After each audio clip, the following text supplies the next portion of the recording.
Shalom, salam sejahtera untuk kita semua. Kembali lagi bersama dengan kami dalam pembahasan pelajaran sekolah sahabat kita. Saudara-saudaraku yang diberkati oleh Tuhan, saya undang kita semua untuk tunduk kepala, kita berdoa sebelum kita mempelajari akan firman Tuhan. Bapa di surga, terima kasih untuk penyertaan-Mu bagi kami sampai pada saat ini.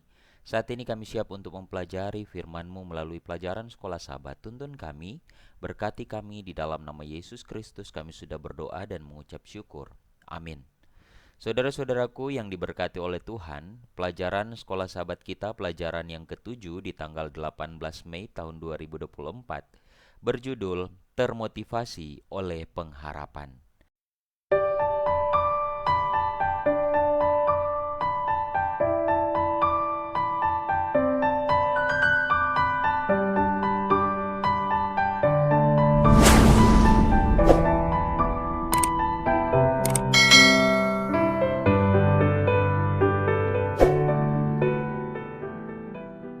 Ayat intinya terdapat di dalam Yesaya pasal 25 ayat 9. Pada waktu itu akan dikatakan, sesungguhnya inilah Allah kita, kita telah menanti-nantikan Dia, dan Ia akan menyelamatkan kita. Inilah Tuhan, kami telah menantikan Dia, kami akan bersorak-sorai dan bergembira karena keselamatan daripadanya. Bapak Ibu saudara-saudaraku yang diberkati oleh Tuhan, ketika peristiwa-peristiwa nubuatan terjadi, orang-orang di seluruh dunia mulai menyelidiki dan memberitakan tentang kedatangan Yesus yang akan segera terjadi. Di antara mereka ada beberapa orang, yaitu Johann Albrecht Bengel dan di Jerman, kemudian ada Manuel Lacunza di Chili, ada William Miller di Amerika Utara, ada Joseph Wolf yang membawa berita ke Afrika, Mesir, Abyssinia, Asia, Palestina, Suria, Persia, Uzbekistan, dan India. Mereka dan orang-orang lain yang telah menulis sebelumnya sampai pada kesimpulan yang sama, di mana mereka mengatakan bahwa Yesus akan datang kembali pada pertengahan abad ke-19. Itulah sebabnya pelajaran kita pada pekan ini yaitu akan membahas tentang kedatangan yang kedua kali, di mana pengharapan yang diberkati, bagaimana Yesus akan datang. Kemudian ada William Miller, bagaimana menafsirkan Alkitab, menafsirkan waktu nubuatan dan nubuatan tentang 2300 petang dan pagi. Mari kita sama-sama pelajari pelajaran kita saat ini. Mengenai kedatangan yang kedua kali, ini merupakan sebuah pengharapan yang diberkati. Dalam Titus 2 ayat 13, nantikanlah pengharapan yang penuh berkat dan pernyataan kemuliaan Allah dan Juru Selamat kita yang agung, Yesus Kristus. Sejak Yesus berjanji untuk datang kembali dalam Yohanes pasal 14 ayat 1-3, hal ini telah menjadi pengharapan semua orang percaya sampai hari ini. Berdasarkan Titus 2 ayat 13. Pengharapan ini tercermin dalam kredo Gereja Katolik Roma dan juga Gereja Ortodoks, juga diajarkan oleh Gereja Anglikan, dan juga diajarkan oleh Luther, Calvin, dan para reformator lainnya. Apa yang membuat kedatangan Yesus yang kedua kali menjadi peristiwa yang ditunggu-tunggu atau sebuah pengharapan yang diberkati, yaitu di mana ketika kedatangan Yesus yang kedua menandakan berakhirnya segala macam penyakit, penderitaan, dan kematian yang sementara kita rasakan saat ini. Kemudian itu berarti berakhirnya kemiskinan, ketidakadilan, dan penindasan yang terjadi saat ini. Kemudian artinya mengakhiri perkelahian, konflik, dan peperangan saat ini, dan kemudian membuka pintu menuju dunia yang damai, bahagia, dan persekutuan yang kekal dengan Allah yang kita nanti-nantikan. Ini ya artinya dari pengharapan yang diberkati, dan ini menjadi pengharapan semua orang yang percaya kepada Tuhan, di mana mereka berharap ketika Tuhan Yesus datang. Dan ini berarti bahwa segala sesuatu yang menyedihkan, segala sesuatu yang membuat kita kecewa, membuat kita merasa tidak adil dan lain-lain, akan hilang akan berakhir dan kita akan bersama-sama dengan Allah. Itulah sebabnya pengharapan ini adalah pengharapan yang diberkati. Kemudian selanjutnya, bagaimana Yesus akan datang? Dalam Matius 24 ayat 27, sebab sama seperti kilat memancar dari sebelah timur dan menyilaukan sampai ke barat, demikian jugalah kelak kedatangan Anak Manusia. Saudara-saudaraku, selama abad ke-19, kaum Protestan memutarbalikkan doktrin kedatangan kedua dengan mengajarkan bahwa Yesus akan mendirikan kerajaan duniawi dengan 1000 tahun perdamaian atau premilenialisme, atau akan ada periode 1000 tahun perdamaian sebelum kedatangan kedua pasca milenialisme. Jadi ini dibalik, seharusnya tidak seperti itu. Jadi dibilang akan ada dulu kerajaan duniawi dengan 1000 tahun, baru Yesus akan datang, ya. Namun para reformator mengajarkan bahwa milenium akan didahului oleh kedatangan kedua. Para reformator mengajarkan kedatangan dulu, baru akan ada apa? Milenium. Dan inilah yang akan terjadi, di mana secara harfiah dalam Wahyu 22 ayat 20 Yesus bilang, "Aku datang dengan segera." Kemudian terlihat dalam Wahyu pasal 1 ayat 7, Matius 24 ayat 27, setiap mata akan melihatnya. Kemudian Yesus akan datang, benar dia akan datang. Kemudian semua mata akan melihat. Kemudian terdengar kedatangannya dan suatu perintah dengan suara penghulu malaikat dan dengan sangkakala Allah dalam 1 Tesalonika 4 ayat 16 dan 1 Korintus 15 ayat 52. Kemudian kedatangannya itu sungguh mulia. 1 Tesalonika 4 ayat 13 sampai 18, 1 Korintus 15 ayat 51 sampai 55. Orang mati akan bangkit, orang hidup akan diubah, dan kita akan naik bersama-sama dengan Tuhan. Jadi, proses kedatangan Tuhan adalah semua mata akan melihat, akan terdengar, dan peristiwa ini peristiwa yang mulia. Itulah sebabnya saudara-saudaraku, saya ingin katakan, ketika ada seseorang, entah itu pemimpin agama atau ada orang yang tiba-tiba mengatakan dirinya utusan Tuhan, tiba-tiba dia mengatakan dia menerima mimpi bahwa Yesus ada di sini dan lain sebagainya, itu semua berbanding terbalik. Sedangkan kedatangan Yesus itu akan terlihat, setiap mata akan melihat kedatangan dia, dan itu peristiwa yang sangat mulia, yang luar biasa. Masa iya kedatangan Yesus yang mulia dan luar biasa hanya didengar oleh sebagian orang? Tidak mungkin. Itulah sebabnya saya mau katakan, jangan pernah percaya dengan orang-orang yang mengatakan Yesus ada di sana, saya melihat dia, saya melihat ini, ayo ikut saya dan lain-lain. Jangan percaya dengan hal-hal itu. Oke saudara-saudaraku, pada bagian yang kedua kita akan belajar tentang seorang reformator yang bernama William Miller. Bagaimana menafsirkan Alkitab? Dalam Yesaya 28 ayat 10, sebab harus ini harus itu, mesti begini mesti begitu, tambah ini tambah itu. Berdasarkan kata-kata Yesaya ini dalam Yesaya 28 ayat 9 sampai 10, William Miller memutuskan untuk menjadikan Alkitab sebagai penerjemahnya sendiri. Jadi, ketika dia mempelajari kitab Kejadian, dia mempelajari setiap bagian dalam Alkitab, jika maknanya dia merasa tidak jelas, dia belum dapat kejelasan dari apa yang dia pelajari dalam Alkitab, maka dia akan mencari solusinya di beberapa bagian Alkitab yang lain. Jadi dia lihat lagi yang lain. Jadi dia tidak berpatokan dalam ayat itu, tapi dia akan lihat ayat-ayat yang lain. Ya, ini yang disebut dia menjadikan Alkitab sebagai penerjemahnya sendiri untuk menemukan arti. Dan dengan cara ini Roh Kudus meneranginya sampai Alkitab terbuka dengan jelas di hadapannya. Ketika ia sampai pada bagian-bagian nubuatan, William Miller, ia menemukan bahwa prinsip yang sama juga dapat diterapkan. Apa yang dapat diterapkan? Di mana dalam Daniel pasal 7 ayat 17 dan 23, binatang melambangkan kerajaan. Ketika dia mempelajari Alkitab dan mempelajari nubuatan, di mana binatang ini melambangkan kerajaan. Ya, kemudian angin melambangkan kehancuran, Yeremia 49 ayat 36. Dan dalam Wahyu 17 ayat 15, air melambangkan banyak orang.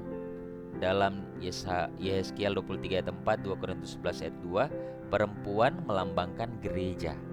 Dan di dalam Bilangan 14 ayat 34, Yehezkiel 4 ayat 6, hari adalah tahun secara harfiah. Inilah yang dia pelajari dalam nubuatan pada saat itu. Bahasa di dalam Alkitab. Ketika dia pelajari, oh iya, ternyata dia menemukan ada prinsip yang sama juga.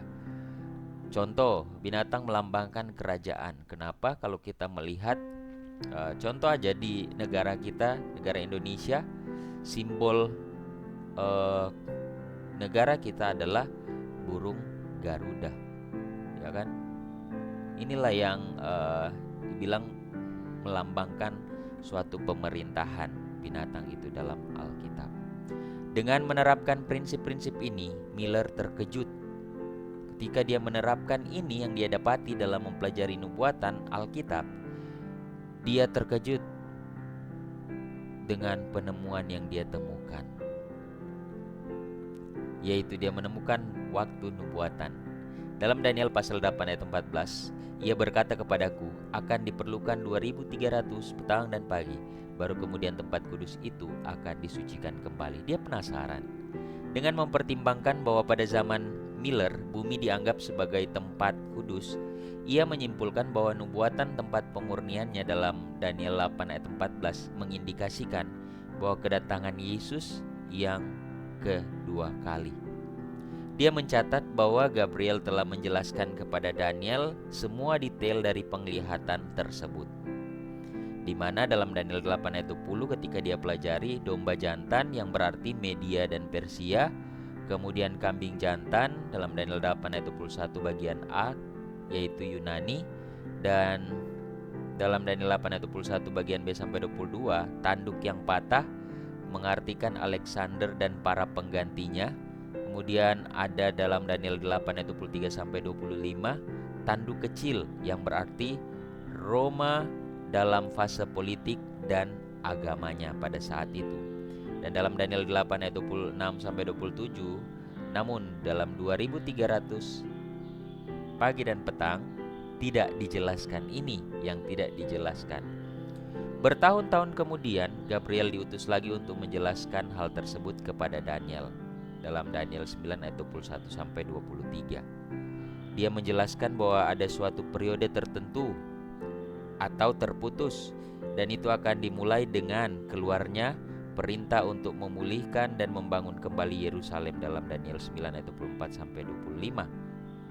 Sekiranya Miller menemukan perintah ini pada saat itu, maka ia akan menemukan awal dari 2300 petang dan pagi. Tapi dia berhenti di situ karena tidak ada penjelasan ya. Dalam 2300 hari tidak dijelaskan. Itulah sebabnya ada suatu hal yang terjadi di mana dia ketika dia menghitung, dia berpikir bahwa Yesus akan datang pada tahun 1844.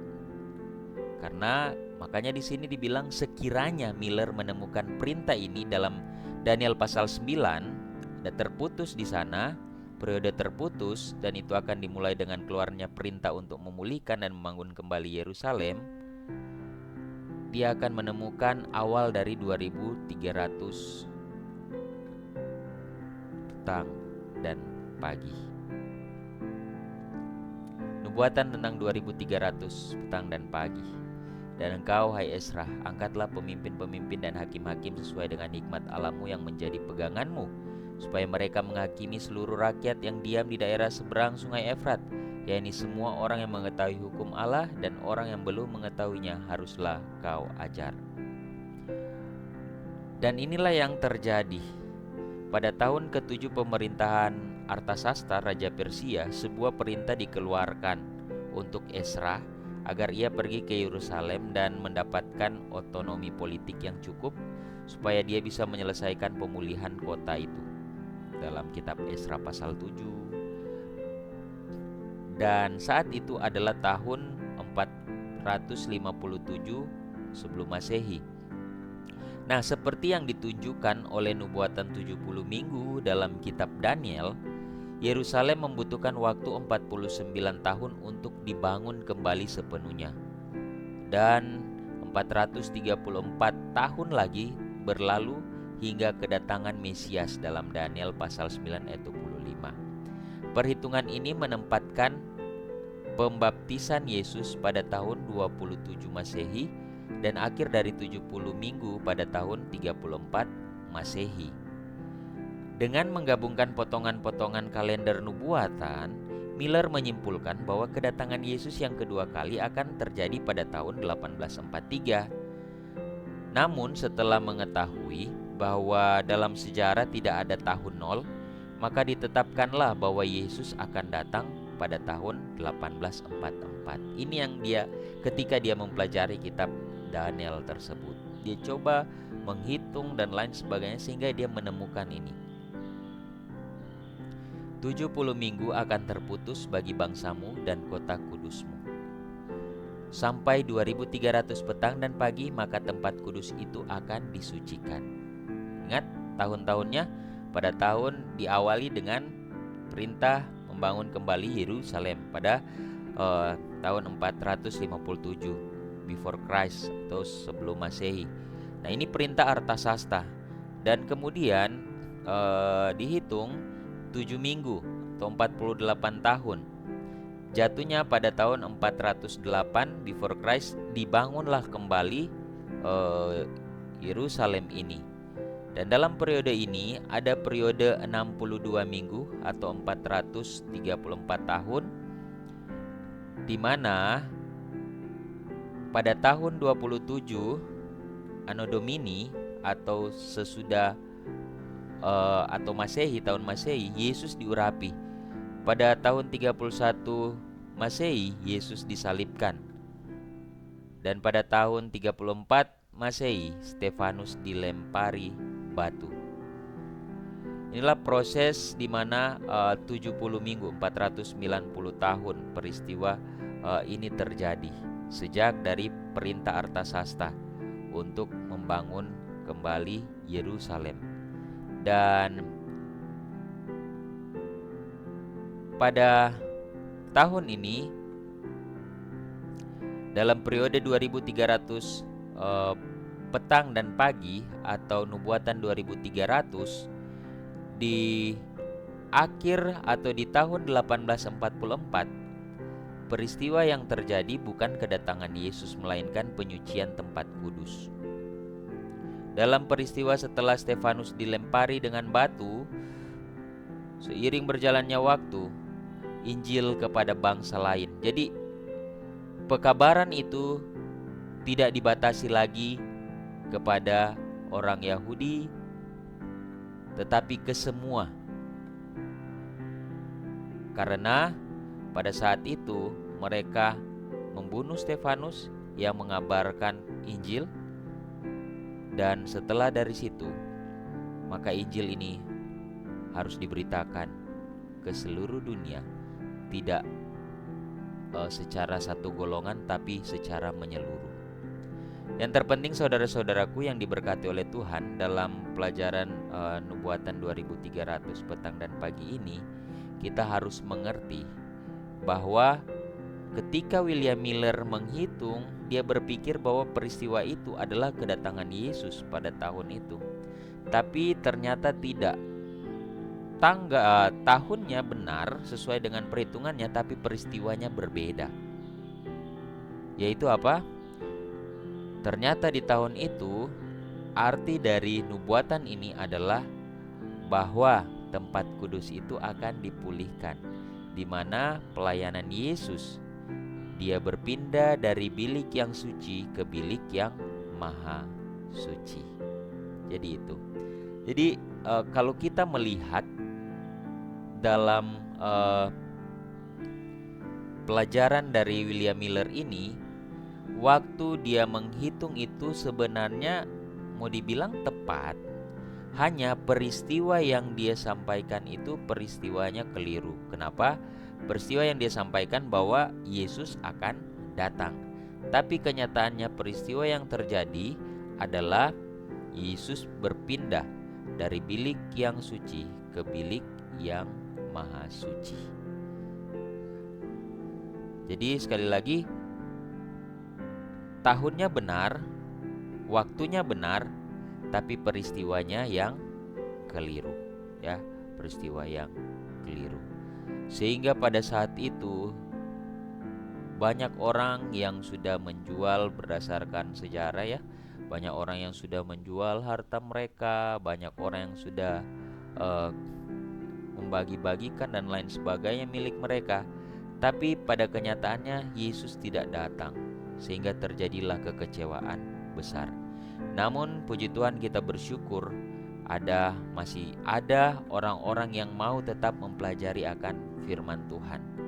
Sehingga dalam suatu peristiwa, salah seorang yang bernama Hiram Edson, dia melihat atau mendapatkan wahyu, ya. Dia melihat bahwa ternyata peristiwanya itu Yesus berpindah dari bilik yang suci ke bilik yang maha suci. Inilah nubuatan tentang 2300 petang dan pagi.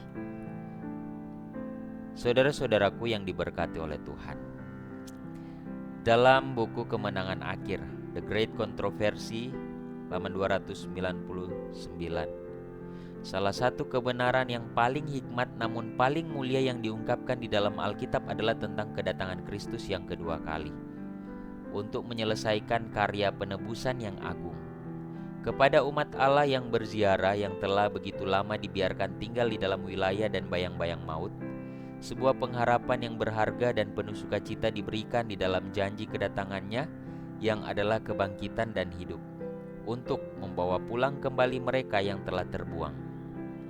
Doktrin tentang kedatangannya yang kedua kali adalah catatan utama dari kitab suci. Jadi doktrin tentang kedatangan atau ajaran Alkitab tentang kedatangan Yesus yang kedua kali ini sangat penting, karena kita yang percaya bahwa dia akan datang kembali. Itulah sebabnya di dalam kitab Wahyu dibilang apa?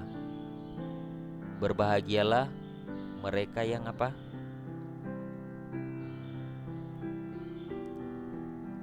Yang tinggal di dalam Tuhan.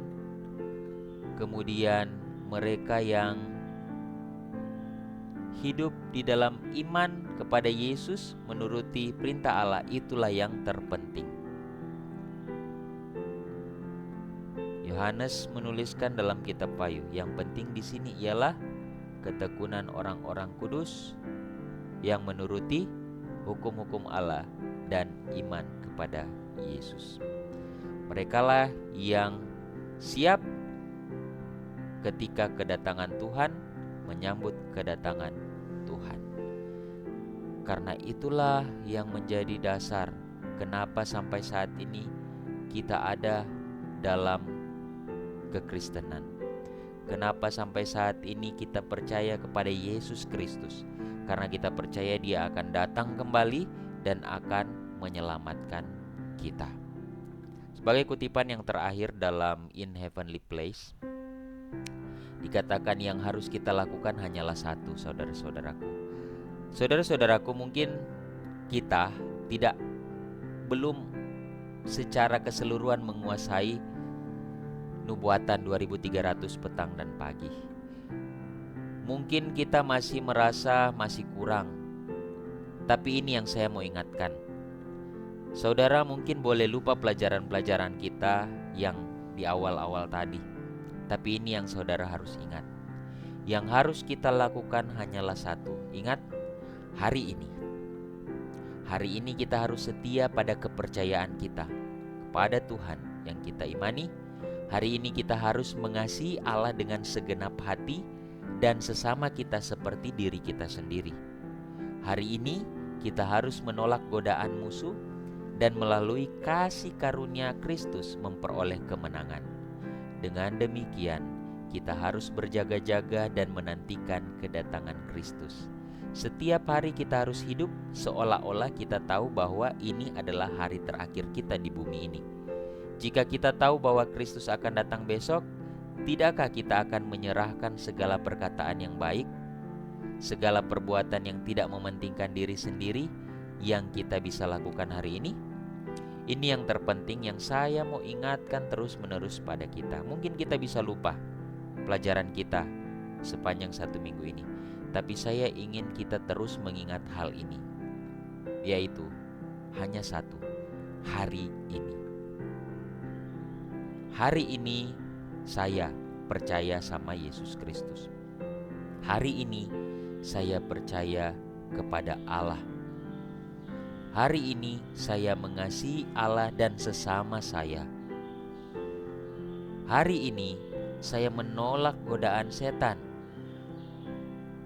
dan melalui kasih karunia saya memperoleh kemenangan. Inilah yang setiap hari yang harus kita tanamkan dalam pikiran kita, bahwa hari ini setiap hari, besoknya lagi hari ini saya mau hidup di dalam Tuhan. Saya mau mengasihi Tuhan dan sesama. Saya mau menolak godaan musuh dan menerima kasih karunia Tuhan. Maka jika ini yang terus-menerus kita pikirkan setiap hari dalam setiap aktivitas kita, maka pada akhirnya kita akan terbiasa, kita akan menjadi kuat di dalam iman kepercayaan kita kepada Tuhan. Mari kita tunduk kepala, kita berdoa. Bapa di surga, terima kasih untuk firman Tuhan melalui pelajaran sekolah Sabat, di mana kami termotivasi oleh kebenaran. Kami rindu Tuhan Yesus datang, dan kami rindu kami boleh dapat diselamatkan. Kami boleh merasakan penantian yang penuh berkat itu, di mana tidak ada lagi duka cita, tidak ada lagi sakit, penyakit, penderitaan, kesusahan dalam kehidupan kami. Untuk itu Tuhan, hari ini kami mau mengasihi Tuhan dan seterusnya. Mulai hari ini kami mau mengasihi juga sesama kami. Mulai hari ini juga kami rindu untuk menyerahkan hidup kami ke dalam tangan Tuhan dan menerima kasih karunia Tuhan. Itulah sebabnya Tuhan, mampukan kami, kuatkan kami untuk dapat hidup di dalam Engkau ya Tuhan. Berkati para pemirsa dimanapun mereka berada, kiranya kasih karunia Tuhan juga boleh menjadi bagian mereka semua.